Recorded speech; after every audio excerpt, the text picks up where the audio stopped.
আসসালামু আলাইকুম। আরবি কিচেনে সবাইকে স্বাগতম। এই যে সুন্দর ছোলার রেসিপিটি দেখতে পাচ্ছেন, এই রেসিপিটা আজকে আপনাদের বানিয়ে দেখাবো। তো চলুন কিভাবে বানাই।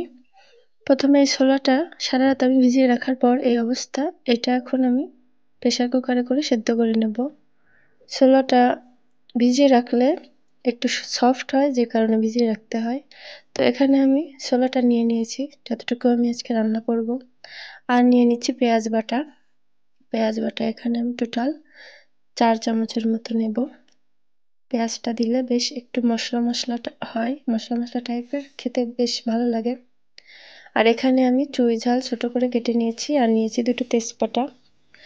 আর এখানে দিয়ে নিচ্ছি আমি রসুন বাটা আধা চামচ, আদা বাটা আধা চামচ, আর 1 চামচ জিরা বাটা, আর গরম মশলা অল্প একটু, আধা চামচেরও একটু কম।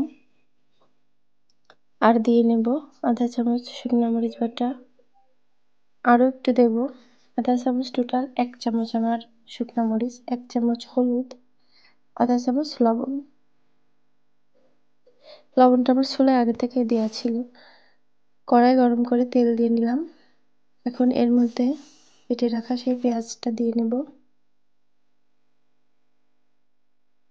দিয়ে পেঁয়াজটা ভালোভাবে ভেজে নেব।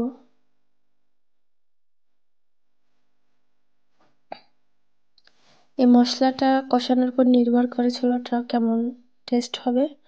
তো সেই মশলাটা দিয়ে নেব, যেটা আমি রেডি করে রেখেছি আগে থেকে। আর এর মধ্যে অল্প একটু পানি দিয়ে নেব, যাতে মশলাটা পুড়ে না যায়। আর দিয়ে নেব চুই ঝালটা, কারণ এটা সেদ্ধ হতে একটু সময় লাগবে। চুই ঝালটা আমাদের পরিবার সবাই পছন্দ করে, এজন্যই দেওয়া। অল্প একটু পানি দিয়ে মশলাটা সুন্দরভাবে কষাবো।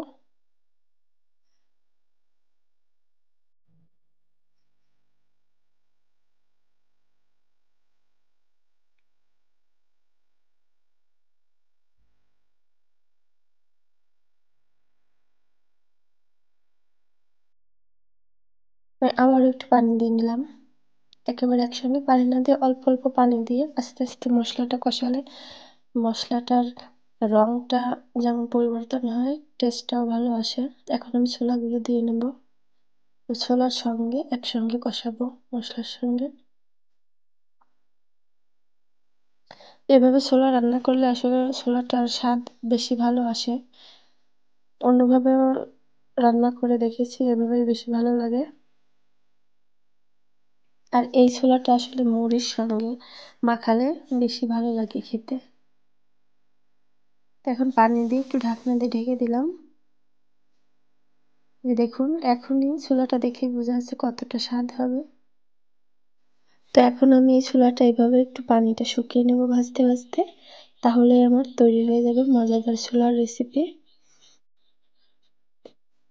এই যে চুলা থেকে নামানোর পরে অবস্থা দেখুন কতটা সুন্দর হয়েছে, খেতেও মশলা অনেক সুন্দর।